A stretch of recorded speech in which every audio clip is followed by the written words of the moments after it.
Good morning, Chicago. This is Dr. Allison Arwady. I'm the Commissioner at the Chicago Department of Public Health. Thank you so much for joining us for Facebook Live. We have special guests with us here today. Really pleased to have Dr. Wilnice Jasmine, who is our Medical Director for Behavioral Health at the Health Department, as well as Chris Brown, who is the Commissioner at Chicago Public Library. So do you both just want to very quickly introduce yourself? What do you work on and why you're here on Facebook with us today? Sure. As Dr. Arwady said, my name's Wilnice Jasmine. As the Medical Director of Behavioral Health, our three main programming areas in our Bureau is our violence prevention and reduction programming, our mental health programming, and also our substance use and addiction programming. Today we're going to talk about our Narcan at CPL project. Great. Hey all, Library Commissioner Chris Brown. Just have the privilege to lead and work with our 81 library locations, and I think that's what makes this such a natural partnership. Yep. Because we have our presence in all of our neighborhoods. We have over 1.9 million square feet of library space in the city of Chicago. And so when we're looking to connect with Chicagoans on a neighborhood level, I think we're often a great partner. Yes, absolutely. And so we'll be talking a little bit about this program and some milestones, but it has been, it's an example. The health department really during COVID started working much more closely with Chicago Public Libraries, even to the point that our vaccine operations center was at Harold Washington Library, and really all of the operations for a good 6 months there were running out of there. But it's just been, it's trusted spaces. They're available across Chicago. And we've gotten a lot of questions from you about substance use, about harm reduction, and so we're going to also give you a little show about Narcan and fentanyl test strips. But then also, obviously, as always, we'll take some COVID questions. I'm going to do a little bit of a monkeypox update. So lots to get through. As always, you can put your questions directly into the box below. You can also use the hashtag AskDrArwady on either Facebook or Twitter. And you can put in questions for me. You can put in questions for Commissioner Brown, for the libraries, or Dr. Jasmine, about any of the, especially substance use work that we're talking about. Let's start with our COVID dashboard, chi.gov/COVID-. If you pull it up, first of all, you'll see that we have a mix of red and green numbers on here where our cases are up again, about 10% from last week. We're averaging about 785 confirmed COVID cases every day. Many more than that, though, are detected via at-home tests, which is one of the reasons why we don't use the test positivity at this point. It means something very different than it did. So people keep asking, where did test positivity go? You can click right here on tests, and there is our positivity, 10.4% today. We're averaging 8,600 average tests. All of the historical data is there. So if you are someone who wants to continue to watch positivity, you are more than welcome to. But on our summary page, we've replaced the positivity and testing numbers with our percentage of emergency room visits that are people who are diagnosed with COVID in Chicago, as well as the percentage of our hospital beds across all of Chicago hospitals that are taken up by patients with COVID. And you can see in major surges, like in Omicron here, almost 20% of the people coming to emergency departments were coming for COVID, whereas right now we're averaging less than 3%. Wow. You can see at the peak of Omicron in terms of hospitalizations, look at this, almost 25% of our hospital beds across the whole city were taken up with people testing positive for COVID. That is a very precarious place for the health system to be. That was why we had to have not only the mask requirement, but that vaccine requirement for high-risk settings. It's to protect the healthcare system. And you can see right now, we're averaging 4%. So I'm happy for that number. Yeah, right? Isn't that something in terms of the difference? Yeah. And so it's important that people understand, yes, cases are up. Yes, that is being driven, especially by these BA4, BA5. It's the most contagious subvariant yet. And it is the great majority of the cases we're seeing. But because primarily of vaccines, and also where people have seen COVID before, that is not turning into the severe strain on our healthcare system. So that's good news. Vaccines are also up. We've been seeing more little ones getting vaccinated, averaging more than 2,500 a day. And you can see that on deaths, where there's, in the very first surge, we were averaging 50, 60 Chicagoans a day dying of COVID. We're averaging 2, 3, 4 a week at this point dying from COVID. I wish that number were 0, but we're just in a different place with vaccines, with treatments. Let's turn to a few slideshow things just to do some updates. A lot of you were asking questions about monkeypox, so I'm just going to go ahead and do a quick overview about that first, a little bit of COVID, and then we'll get into the substance use and the library work. So, sorry.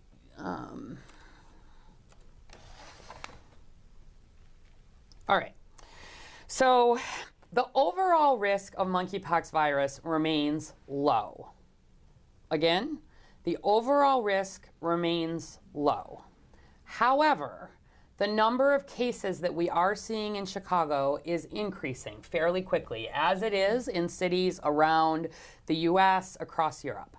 The top line message, if you think you have symptoms that could be monkeypox, a new rash, especially if it's coming along with a fever or flu-like symptoms, we want you to see your healthcare provider, and we'll talk some details here. So as of yesterday, we had 173 Chicagoans that have been diagnosed with monkeypox virus. Most, and by most I really mean almost all, but not all, cases have been in gay, bisexual, or other men who have sex with men. The median age of our cases has been 36 years here in Chicago. The youngest case at this point has been 22. The oldest has been 66. And this is spreading through tight-knit social networks. So I want to be clear that the main reason that we are seeing spread in this community first and foremost is that this is the community that has a lot of close contact. And so there's nothing specific about being gay, bisexual, or having men or being a man who has sex with men that puts you at higher risk. It's just that this is the community right now where the outbreak is. And so all of our strategies are around working very hard to limit this outbreak to protect first and foremost people in the highest risk groups. So if you have a new or unexplained rash, we want you to go to your healthcare provider. If you don't have a healthcare provider, you can give us a call. We will get you connected. You can remind your provider that monkeypox is in the community just to make sure, if you're worried about it, say that to your provider. And you should avoid having sex or being intimate with anyone until you've been checked out. Really, that's true for any new rash, but it's especially true right now. I want to be clear that we have effective tests, treatments, and vaccines against monkeypox. This is different than COVID. When COVID broke out, it was new. We didn't have any of these things. We've known about monkeypox virus since the 1950s, but historically it's been what we call endemic, meaning every year there are cases of it that are usually linked to contact with animals, with rodents in Western Africa. In a typical year in the US, we might see 0 monkeypox cases, maybe 1, 2. We had an outbreak here about 20 years ago where there were actually some imported animals that came from West Africa, and those animals transmitted to some prairie dogs in the Midwest, and we had an outbreak of about 50 or so cases. But what's different about this outbreak is that it has been spreading person to person, and it has been spreading through contact with, really with the sores or more extended respiratory, like if people are kissing or being intimate. This is not a disease, based on everything we know now, that you pick up through casual contact. So we have been following with every case that gets detected. We are doing the case investigation, the contact tracing, the offering vaccines to any contact, the following up to see what happens. We've followed up with hundreds of healthcare workers who have helped care for people. We've not seen any of those healthcare workers develop MPV. We continue to just work to confirm and make sure that all of our assumptions are right. But this really is based on everything we know. It's direct contact with these sores, and it's really close, intimate contact, which means there are things that you can do to help prevent and limit the risk. We have lots of testing capacity. I want to be really clear about this. This has ramped up very, very fast, and it is now plentiful. Nobody should have a trouble here in Chicago or across the U.S. getting a monkeypox test. You have to get it through your provider. There's no home test, and it is usually a swab of the actual rash. But we've ramped up where not only public health labs, which is where it was initially available, but the commercial labs, the Quest, the LabCorp. If you go to your regular doctor and they send lab work, just like they would for a CBC, they can now send that through routine processes. So that's really good. We can do 70,000 tests a week across the country, more than enough testing capacity now. Treatment is also available. But treatment is, again, only for people who are already diagnosed. There's an FDA-approved antiviral medication, but it's still under what's called an investigational drug protocol. It's called TPOXX, and it's recommended really for people who are more likely to get severely ill. So anybody who might need to be hospitalized, for example, we have had about 5% of our cases here in Chicago need to be hospitalized, generally for pain control or proctitis. People have been recovering, but it can be a big deal, you know, in terms of this is not something that we want to see people getting. We've had no deaths, and that's true across the country and across Europe, to the best of my knowledge. So this TPOXX, your doctor, there's quite a lot of paperwork that has to be filled out when you are giving a vaccine that is still under this investigational drug. We've never given out lots and lots and lots of this drug before, so it's newer. But it's here in Chicago. We work with healthcare providers. You can get the treatment if you need it, and it's another reason we want you to go to your doctor if you're concerned. And then a vaccine already exists, but the challenge is that it's in very limited quantities. This is not a vaccine that your doctor has or your pharmacist has or the health department has, because again, in a typical year, we see one case maybe across the U.S. in travelers typically. And so the Strategic National Stockpile is the federal government's stockpile of medical supplies. And there were doses in this, but tens of thousands of doses, not millions of doses. The U.S. is working to acquire more. They've placed orders for millions of additional doses, and we expect this to ramp up really fairly quickly over the next few months. But these FDA-approved vaccines, the one we're using is called Jynneos. It helps protect individuals who have been exposed to someone with monkeypox. That's the first strategy. So anybody who is diagnosed with monkeypox, right away, we are working to make sure their close contacts, household contacts, et cetera, can get this vaccine right away. That is our top priority. It's called ring vaccination. It's the top strategy when you have limited vaccine to try to limit an outbreak. Chicago at this point has received and distributed about 5,000 vaccine doses to date. Right away from our very first cases, we were advocating for vaccine. We got it relatively early. 5,000 might sound like a lot, but for some context, even if we're just looking at our estimate for men who have sex with men, there's about 125,000 just in Cook County. And we've got to make sure we're prioritizing it to those who are at higher risk, even among that group. We do expect, with the federal announcement, to get another approximately 15,000 doses. I expect some of that to arrive this week, even in hopefully the next couple of days. But that's sort of our next allocation. That, again, actually is a fair bit, given that we still only have, tens of thousands in the U.S., and we are being prioritized here in Chicago because we have more cases. But it means that vaccine is not the only answer. Really making sure people have awareness of this, of how to protect themselves.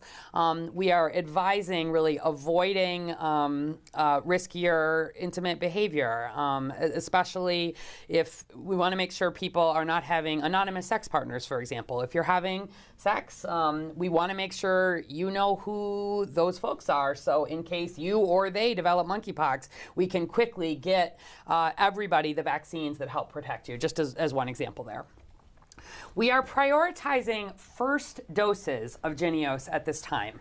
Of course, our main goal is outbreak control. So this 15,000 doses that we're expecting in Chicago in the coming days, we've made the decision to really prioritize their use as first doses, rather than holding those, for example, holding half of it back to give a second dose. The full course of JYNNEOS is 1 dose and then a second dose 4 weeks later, but we see the best protection, the best increase in protection with that first dose. It takes about 2 weeks to get the antibody levels up. We do expect that we will offer second doses to anybody who gets a first dose, but we're probably going to space that out a little bit more. This is what the UK is doing, Canada is doing, because I don't want vaccine sitting on the shelf. I want to make sure we're using it. And so we will still offer second doses to immunocompromised individuals, working with providers. And then I want to be clear that based on everything we know now, a delay in receiving that second dose does not affect that second dose immune response. So we think it's the right approach from a public health perspective. So just to sort of finish up on monkeypox, right now, people who we are working to get vaccinated for monkeypox in Chicago are 2 groups. First and foremost, anyone who has had close physical contact with someone or an intimate partner who is diagnosed with monkeypox. That is our ring vaccination strategy. We will get you a vaccine, no problem. The second group, we are prioritizing gay, bisexual, or other cis or trans men who have sex with men, but not just that group, because that's 125,000 in Cook County. It's people in that group who have another risk factor, who have intimate or sexual contact with other men in a social or sexual venue. So we have been doing some outreach through community partners at some higher risk locations, and thanks to everybody working on that. Or men who have sex with men who have had intimate or sexual contact with multiple or anonymous partners in recent weeks, or finally, who have given or received money or other goods or services in exchange for sex. Monkeypox vaccine is not recommended for the general public, and that includes same gender-loving men who don't have these other risk factors. As vaccine supply increases, guidance probably will evolve. But this is just like at the beginning of COVID, when there wasn't enough vaccine for everybody, we worked to make sure the people at the highest risk of acquiring it, the healthcare workers and those at highest risk, people who were older, neighborhoods that were harder hit, got vaccine first. Globally, we've seen about 13,000 cases across 69 countries, so this is a big outbreak. In yellow there, that's the area where we traditionally see cases, where it's endemic. In red, this is the way it's behaving differently. And in the US, we're up to about 2,000 cases across 43 states. Quickly on COVID, 75% of U.S. counties are now at a high or medium COVID level. Cook County is at a high level as BA.4/5 has been coming through. Just as a very quick reminder on that, the CDC looks at new cases per 100,000 population, as well as new hospital admission and percentage of our hospital beds taken up with COVID patients. We want to see cases under 200 per 100,000. The city is actually just under that, but Cook County is over that. Similarly, we want to see new admissions under 10 per 100,000 over the week. The city is under that, but Cook County and the region are over that. And then both the city and the region are well under that 10% goal. So we are following along. Chicago is part of Cook County. And while we are at a high level, strongly encourage you to wear that mask indoors, especially if you're in a setting where anybody's, may have underlying conditions, is older, or you don't know people's vaccine status, and get up to date with your vaccines. Almost everything is still Omicron, and look at this, just about everything is now BA.4/5 in green. 78% here in Chicago, across the Midwest, are BA.5, another 13% are BA.4. This is why we're increasing again. And across the US, it's the same picture. It's all Omicron, and it's BA.4/5. We're making some progress on the little ones, not as quickly as I'd like, but we are now up to about 10,000 of Chicagoans under the age of 5 having gotten that first dose. That's about 6.1%, still about double what we're unofficially hearing is the rate at the national level. But we have a long way to go still. So every weekend we get a lot of this, we make good progress. So that's been good to see. I'll point you to the dashboard if you want to see some more breakdown of vaccine coverage by race, ethnicity, and age altogether. I'm going to skip this for time. Reminder, you should have had 3 doses of COVID vaccine if you are over the age of 5, unless you just started getting vaccinated this year. And if you're over 50 or you have a serious underlying condition, you really should have had 4 by now. So get your boosters. There's more detail online if you need that information. And our at-home program is going strong. We continue. We will bring vaccine to your house or to your church or to your organization as long as we have people pre-registered to receive it. And that includes any Chicagoan, anywhere in Chicago from the age of 6 months up to no top age. We'll bring up to 10 vaccines. We've got Pfizer first dose, second dose. We've got Moderna for the little ones. And our second round of free Saturday vaccine clinics starts this Saturday at Kennedy King. So come out 9 to 2. We're running Saturdays through September 3. These have been really good. They're running well. They're efficient. And I encourage you to register. As always, if you have questions about COVID, 312-746-4835 or the website. That was a lot, but I know how much questions we're getting about monkeypox. I'm going to turn it over actually to Dr. Jasmine first, and then Commissioner Brown, really to talk about this initiative and to answer your questions. So, Wilnice? Yes. So today we're here to talk about our program, our partnership with the public library in providing Narcan to the general public. To step back a little bit, as a health department, it's our goal to really watch and intervene in areas that greatly impact the health of the city. And so when we look at things like life expectancy, opioid overdose deaths really factors into one of the top 5 drivers for the Black-white life expectancy gap.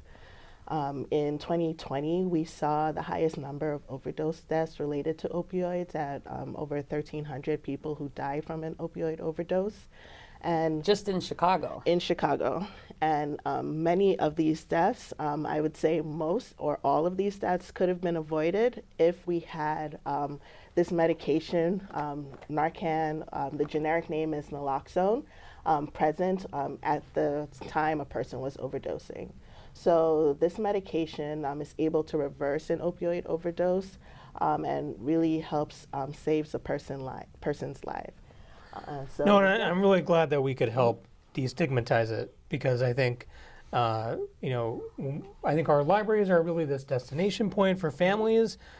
We serve all ages, and I think distributing them and making them available in locations where it's not only about drug use intervention, I think helps to destigmatize the importance of this access. Exactly.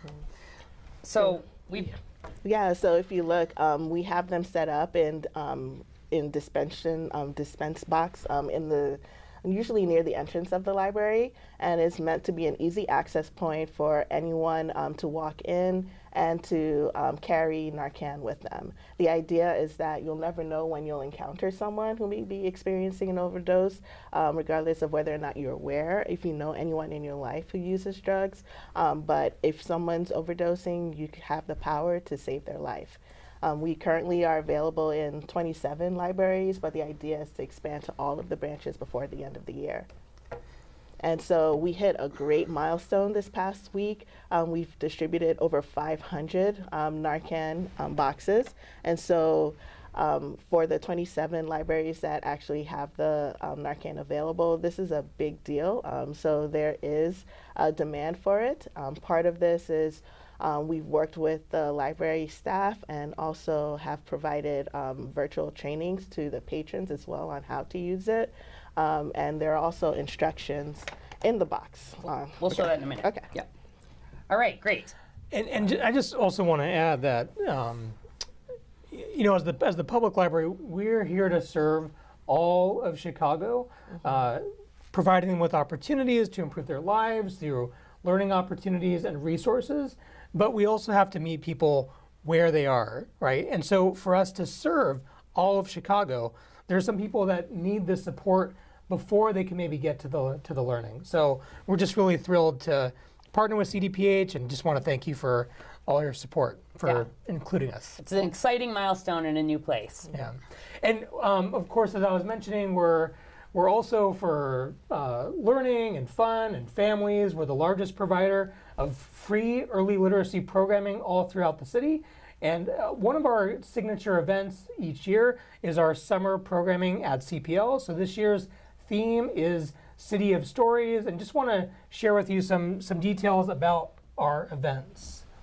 So we have a program that serves all age groups, including adults. So we have programs and workshops around genealogy, the art of storytelling, getting a chance to connect with other Chicagoans in developing those stories.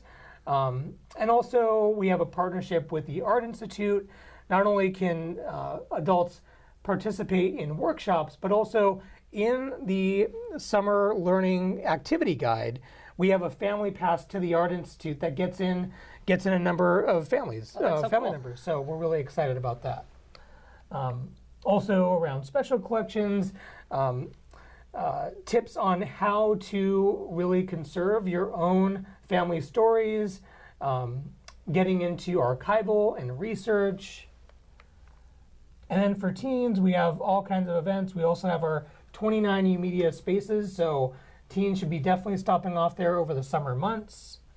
Lots of exciting grab-and-go kits with activities that you can do at home or inside of our libraries, as well as free t-shirts and swag. And then highlights for children, just so many activities. I mentioned the activity guide and the Art Institute pass, but also giveaways and t-shirt prizes and outreach kits. And so really hope you'll stop into your neighborhood library and explore our Summer of Stories. All right, perfect. So I'm going to come out of the mode here, and we'll start to get into your questions. But let's actually start. A question we often get is, how, what is this Narcan exactly? How do I use it? So, Dr. Jasmine, if you don't mind, if you can just sort of explain what these are and just show people what we're talking about.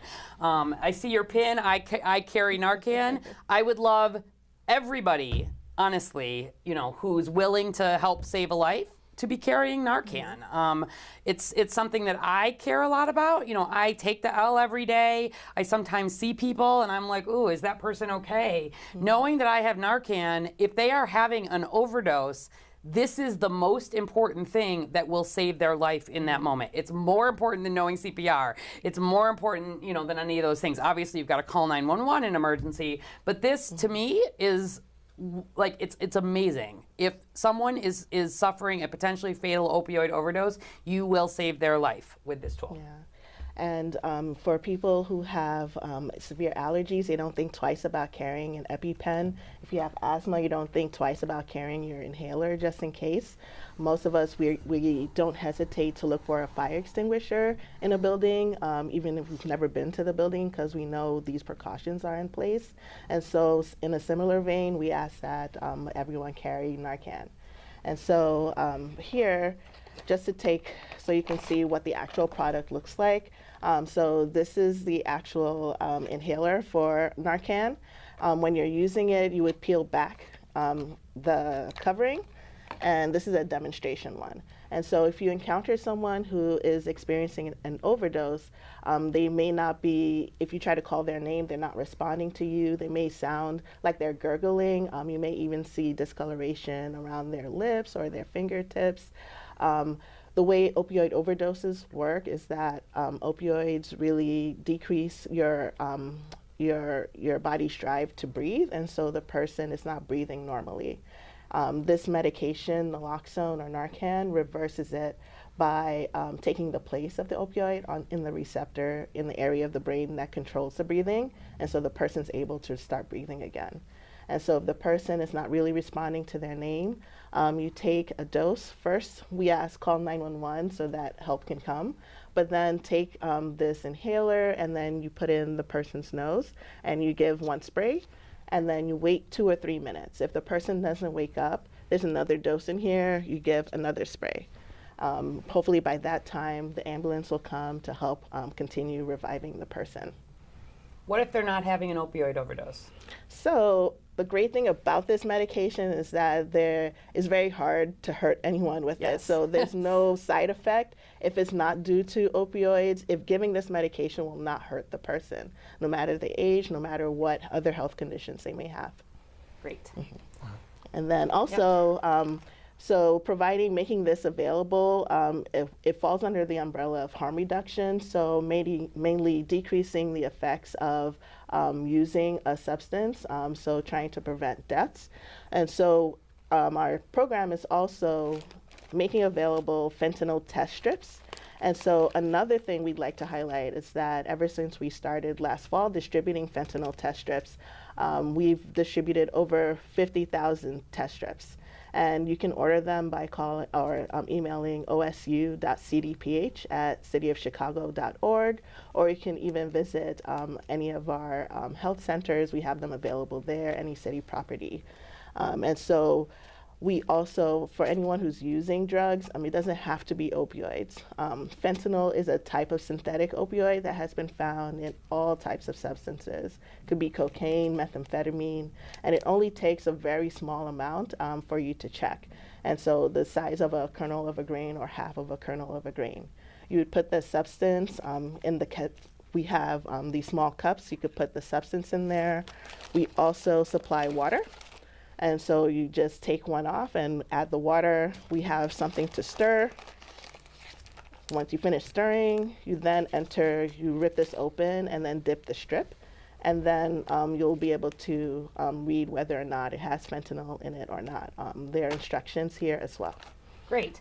And we have seen a number of fatal overdoses in people who did not realize fentanyl is a very strong opioid. These were not people who were using heroin or trying to use fentanyl, but we've seen so much of this really strong opioid that even people who are using, counterfeit, pain medications, or, as you said, cocaine or some of these other substances, because they don't use opioids regularly, they have very little tolerance. And this is just a good way to know yourself.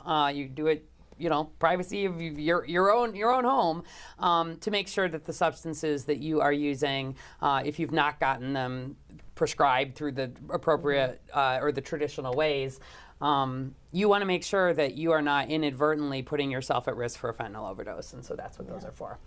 All right, good question here from Meredith, which is kind of for both of you here. She says she thinks this is great that the library's the partner, but she's wondering, isn't the Chicago Public Library worried that this will bring in more people who are using drugs? How do the library patrons feel about that? Yeah, as we have a presence in every neighborhood, we're also the largest provider of digital access in the city. Yep. So a lot of people who don't have that broadband at home, they're really visiting our libraries to get that access. And we're also warming and cooling centers. So I think it's a great overlap, because a lot of our users, they are either housing insecure, or maybe they're dealing with mental health issues, and maybe also dealing with a substance abuse issue. And so I think this is already part of our population. We serve everyone in Chicago, including those who are dealing with substance abuse. And so this is a great opportunity to support them and make sure that they don't have a fatal reaction. Exactly. Do you want to add anything to that? Yeah, just when it comes to substance use, you never know who in your life may or may not be dealing with substance use. There's no telltale sign. Sometimes you may be surprised. And so our goal is to make sure, whether or not you know someone personally, that you carry this just in case you run into someone who needs it. Yep. And we see fatal overdoses every year in every community area, just about every community area every year in the city of Chicago. And we see in every community area many EMS calls, 911 calls for overdoses. So, this is something that saves lives and gives people the information that they can have to protect themselves. All right, I'm going to take a couple of monkeypox questions and then we'll come back. So, BBK Stud on Twitter says, why is there no publicly available information on where vulnerable people can get and schedule a monkeypox vaccine? Not all gay people live on North Halsted. My doctor doesn't have info. It's felt like a public health scavenger hunt. Random people say, I got my first MPX dose. I spent 2 weeks finding zero information. My doctor doesn't know how to get one. And I'm going to take this along with Mary on Facebook's question. And I see Chad Horn, too. A number of people are asking sort of similar questions. This feels like a scavenger hunt. And Mary is asking, what's ring vaccination? What does that mean? Why don't you just vaccinate everyone, or at least all MSM for now? So let's talk about this. So first of all, I'll start kind of with Mary, and then we'll kind of go into why this can feel a little bit like a scavenger hunt. I wish I could vaccinate absolutely everybody who wanted a vaccine, frankly. People have gotten used to the COVID vaccine, where it is very widely available, and for months and months here, we have been encouraging and incentivizing anybody to get a vaccine without barriers. The challenge is there is not enough vaccine, and we don't have the ability to make vaccine here in Chicago, and this really is sort of an emergency federal response. So the reason I was sharing those numbers with you is we've only received about 5,000, it's like 5,400 approximately, doses of monkeypox vaccine in total to the city of Chicago. We've got 125,000 approximately men who have sex with men in Cook County. So I don't have anywhere near enough to sort of offer it to everybody. And it's critical to your question about ring vaccination. The idea of ring vaccination, this is a standard epidemiologic technique, is when someone is diagnosed with an infectious disease, you work very quickly to identify the ring of people around them who may have been exposed, who could have potentially gotten the disease, and you work to vaccinate that ring. When you don't have enough vaccine or you don't have enough treatment, this is the same strategy used for Ebola. It's the same strategy you use for any of these infectious diseases. And so our top priority is that anybody who is diagnosed with monkeypox can get the treatment, and anybody who has been in contact with that person can get vaccine. So to Chad and BBK on Twitter, first of all, if your doctor doesn't know, make sure your doctor is signed up. The health department, we do these health alerts that are for providers. We had almost 400 healthcare providers from Chicago on a webinar that we gave last week. We have been sending out almost every day information to providers. So if your doctor feels like they don't know, encourage your doctor to get connected to the Chicago Department of Public Health. But also, if you are having trouble, especially if you have symptoms, your doctor doesn't seem to know, you can call and we can work on getting you connected. But we have already distributed small amounts of vaccine. I'm talking like 10 doses. I mean, this is the level we're doing to multiple providers across the city, so that right away, if someone is diagnosed, we can get that vaccine going. And then we work with providers to have those highest risks. So everybody who has potentially been exposed to someone with monkeypox it gets prioritized for vaccine. Secondly, these higher risk groups that I spent some time going over.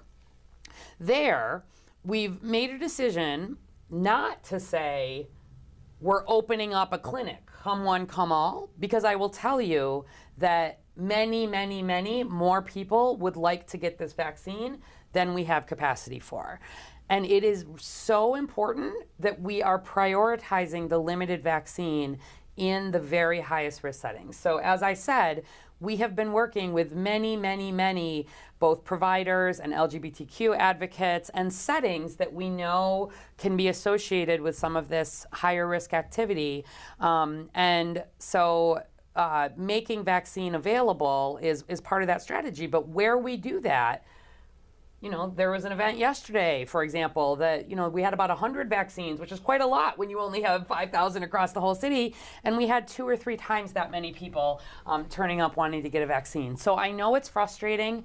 Please know that the vaccine is not the full answer here. Even if you got a vaccine right now today, it would take 2 weeks for you to have the antibodies to even start having that level of protection. We'd want you to get a second dose down the line. And so it's not all about vaccine. It is about being open and honest with sexual partners, taking some fewer risks right now, and paying more attention to your health. So I hope that that helps. Please know that although the majority of cases have been on the north side, we have seen cases in community areas across the city, and we have prioritized getting vaccine to providers across the city. Obviously, clinics that treat a lot of people who are LGBTQ+, or some of our STI clinics, including the city's own sexually transmitted infection clinics, have been prioritized as well. But 15,000 more doses are coming, and we'll be able to get those out. And then hopefully more after that and more after that. And in the months to come, I do think everybody who wants one will get one. But right now, we just don't have it available. Okay. So let's come back and do a little bit more of the for Commissioner Brown and Dr. Jasmine. Has CDPH or Chicago Public Libraries gotten feedback from people who were actually able to use the fentanyl test strips or Narcan kits? What has the response from the public been like, if any, seeing this in the libraries? So the closest thing to getting direct feedback from the library patrons, we've also hosted events in 2 of the branches to actually build these kits, and so we work with the public in that regard. And so they're always interested in learning about the medication, the concept of harm reduction, what it means to receive treatment, and many of the people who attend these events, who also may work for outreach organizations, they also follow up with us to see how they can get additional Narcan or have something set up similar for their organization. So it's been positive. All right, great. And I think the uptake is also impressive. Yeah. Because this isn't a message that we are normally providing. Right. And so to see the amount of use and the fact that it only started with 14 locations, Yep. I think that's a good sign to us that it's spreading through word of mouth and people are letting folks know about it. Yeah, and I've been pleased to see some of those earliest locations sort of have these even higher numbers, and then the newer ones coming in. And yeah, I agree. I mean, people know that this is a space that is only about making sure they have the materials that they need to help keep themselves and others safe. So yeah, absolutely. All right. Another couple COVID questions. We'll go back and forth. So on COVID, I see Rich London here on Facebook. Is there a mask mandate coming soon? I may have missed your answer. Are you worried about Lala and potential for COVID? So I do not anticipate an indoor mask mandate requirement coming soon. Where we would put an indoor mask requirement back in place is if we were seeing our healthcare system getting threatened. So one of the reasons we've moved some of those metrics more to our landing page on the dashboard is, we start to see more than 10% of our hospital beds taken up with COVID patients. We start to see major surges. We have to protect that healthcare capacity. And that is the setting. If we started to see that, that getting threatened, that's where we would be potentially putting indoor mask requirements back in, even considering for a short period of time a vaccine requirement for high-risk settings. I hope we never have to do any of that, and it would not be an indefinite. It would be to get us through a surge. So no, I don't anticipate a mask mandate coming soon. And am I worried about Lala and the potential for major COVID spread? I'm not highly worried about Lala. You might remember that last year, Lollapalooza was one of the first really large events that we had. And I was very, very pleased with how it went. We have, you can have 100,000 people here. It was one of the first events in the country to require either a vaccination or a negative test. We were learning a whole lot about COVID, but we knew that this was an outdoor event. We knew it was young people who tend to be lower risk. And we did not see a big super spreader event. And I was, very pleased that what we were expecting, where yes, you're going to see some cases because you've got hundreds of thousands of people. But thankfully, the science held up there in terms of what that risk looks like. So I'll tell you, I actually was at Pitchfork Music Festival for a day this last weekend, and that's fairly comparable. It's outside, and there were people wearing masks, but there were a lot of people not wearing masks. I would encourage anybody going to Lala or anywhere else, if you're going indoors, most of it's not indoors, put that mask on. Otherwise, to have additional protection, wear it. But I don't have a major concern for outdoor events being big super spreader type events. And we will obviously be keeping an eye on things, making sure that there are, messaging and things available. But it's not the major concern. I'm much more worried about people who are older, not up to date with their vaccines, and for indoor gatherings. I'm going to take one more monkeypox one real quick here. Brady is asking, how effective are the monkeypox vaccines? Like, if I get the first dose of vaccine, how quickly does protection kick in? So no vaccine is 100% effective. And especially when we are using vaccines in this post-exposure, the sooner we can get you the vaccine, the better in terms of helping build some of that protection.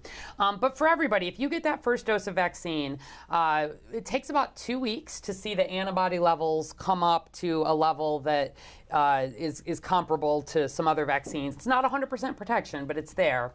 What we see when we compare this Jynneos vaccine to kind of older smallpox vaccines is that down the line, you do want to get that second dose to sort of maintain that higher level. And that's recommended at least 4 weeks later. And given the strategy, it may be even a little longer than that. So to be clear, we're about 3 weeks from market days right now. Even if you had a vaccine today, I would encourage people to also be thinking about some extra caution around these kinds of events. We want people to be celebrating the summer. We want people to be out and enjoying themselves. But especially some of those higher risk activities are truly higher risk from an MPV standpoint. So that's what I would say. All right. How were the initial Narcan sites chosen at the library? So that's a very good question. So at the health department, we try to use data to inform many of our decisions. And so we took a look at the different community areas that had the highest number of overdoses. We looked at emergency medical services, the paramedics and EMTs, how many times they responded to overdoses in the community areas. And so the first 14 libraries were in community areas that had the highest numbers, and then the next 13 the same. And then now we're following the same pattern until we make it available in all of the libraries. And I think that really helped our staff really understand, like, why is this so important? Because it was the locations where maybe they were seeing more of this in the community. They really got it. Like, this is something that we need and we can help with. Yeah, and we've also been working, this is not the only place where you can get Narcan, to be clear. We've been working with businesses. Chicago Police Department carries this also, saves lives with that. And we've been working with lots and lots of partners in some of the higher need areas. But it's you start where the need is greatest and build confidence and go from there. And there's nothing that makes me happier than to see sort of successful pilots turn into citywide approaches. So thanks for that. All right, I'm going to hit a few more of these kind of COVID questions quickly, and then we're getting near the end here. All right, a number of you have questions about boosters, so let me just get some of these quickly. Kimberly Ann on Facebook. When will the elderly, my mom is 92, be able to get a third booster? No recommendations for third boosters at this point. This ties into the question from Vicky Trinidad. What have we heard about, and Chi-Town Shirley, who are asking about, is there a new vaccine? Will it override the booster? So we are on track and anticipate having not just a booster, but an updated COVID vaccine later this fall. I'm guessing it will be in the October to maybe early November range. And the manufacturers are updating the vaccine so it has coverage against variants. What we've been using for boosters to this point has been the original COVID vaccine, developed against the original strain of COVID before Alpha, Beta, Delta, Gamma, Omicron, you name it. And so it's important, just given that COVID is still very much part of our lives, to do that updated vaccine.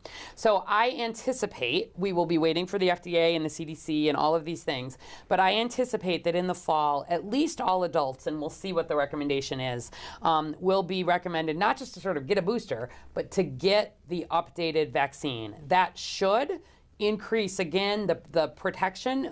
Thankfully, the vaccines continue to be amazing at protecting against severe outcomes, but we think making a vaccine that's more specific to the way the virus has changed should also boost some of the additional protection. So I don't anticipate, in the absence of some great surge or major change before that there would be another recommendation for people who are older with a booster. But know that in the fall that we'll have an updated vaccine.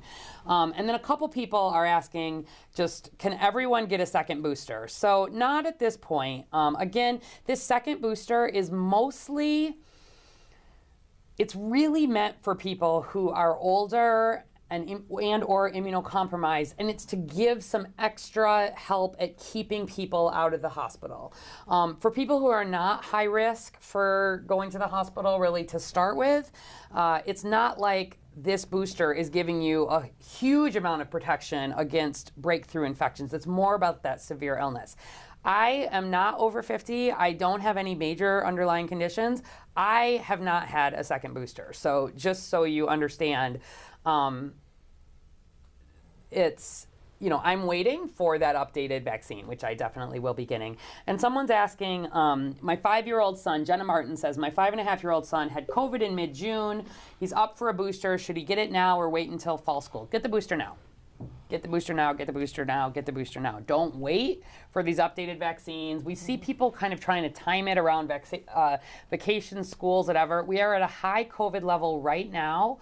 And again, the protection that you're getting, it's a boost, but it's not like you're never going to see COVID again for months and months and months afterwards. So I would encourage everybody to come up to date right now.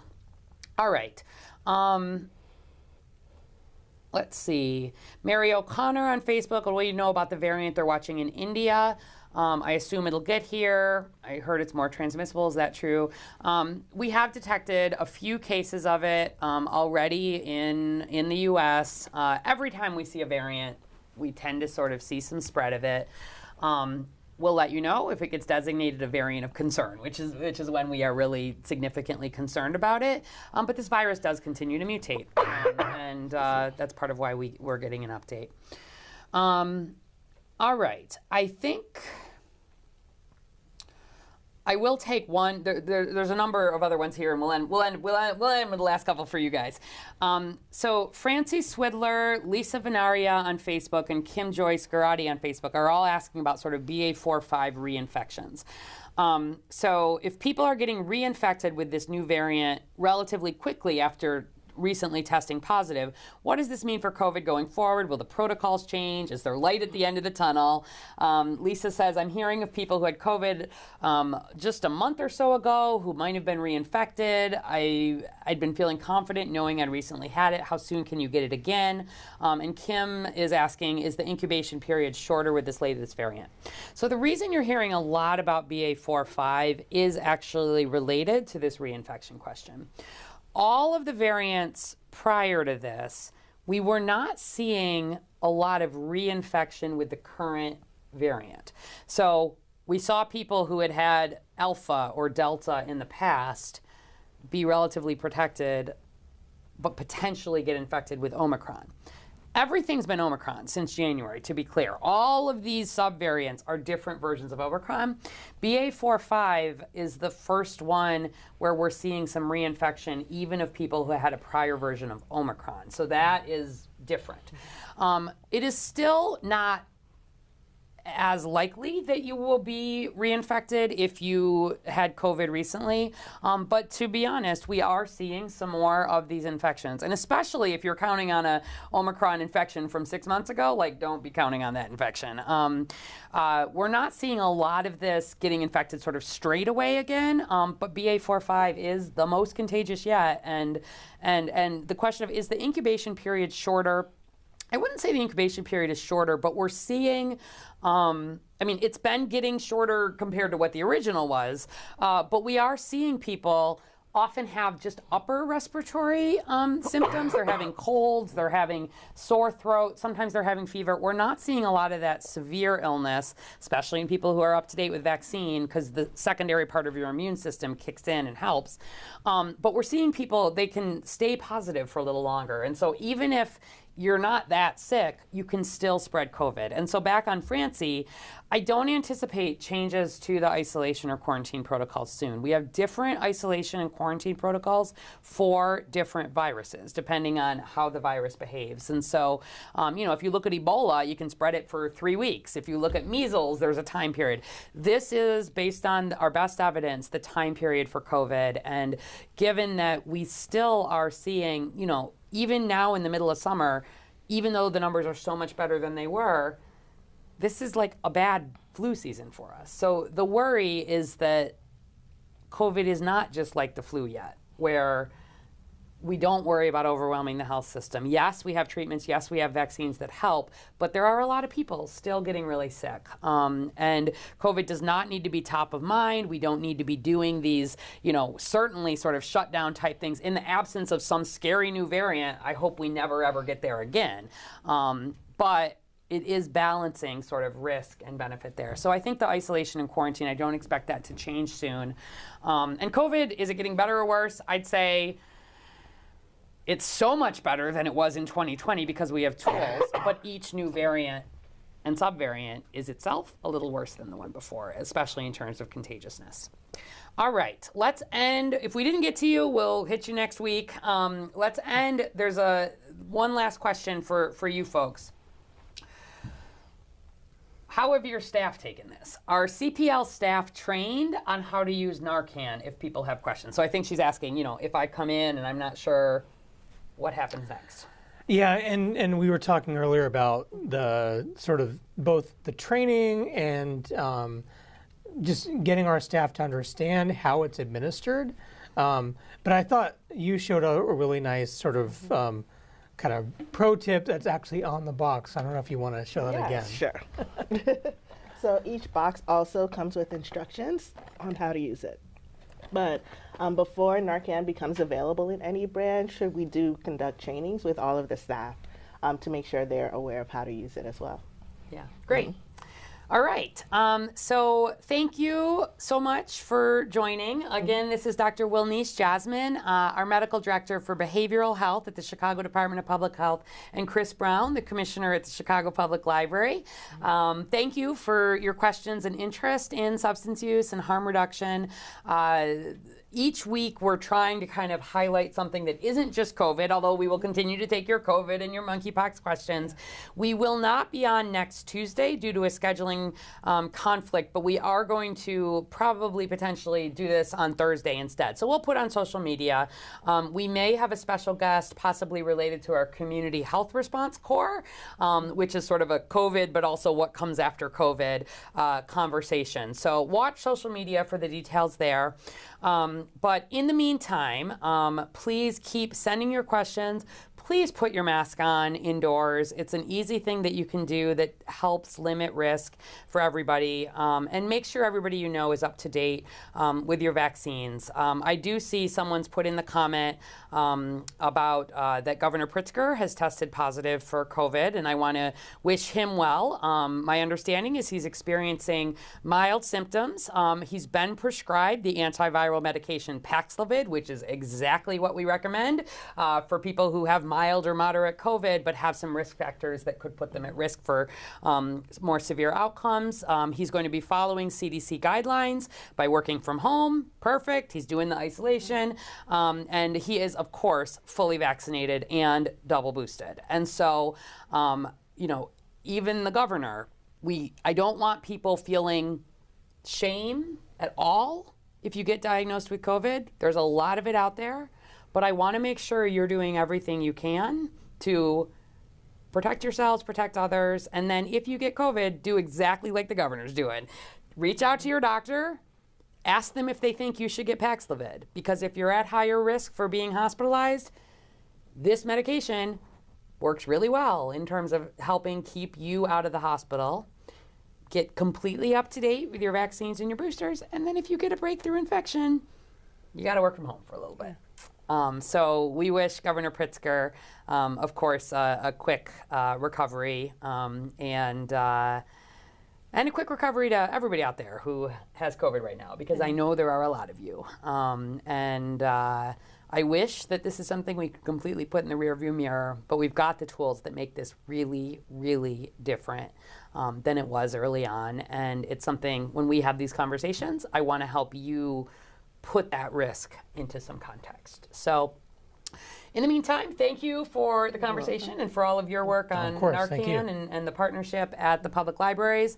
Check out your library this summer. I learned some things about what free, fun activities are available, and you know, when I've got to figure out what to do with kids that I'm watching, you got some good tips there. So I very much appreciate your time and all of the work that your department is doing. So thanks for tuning in.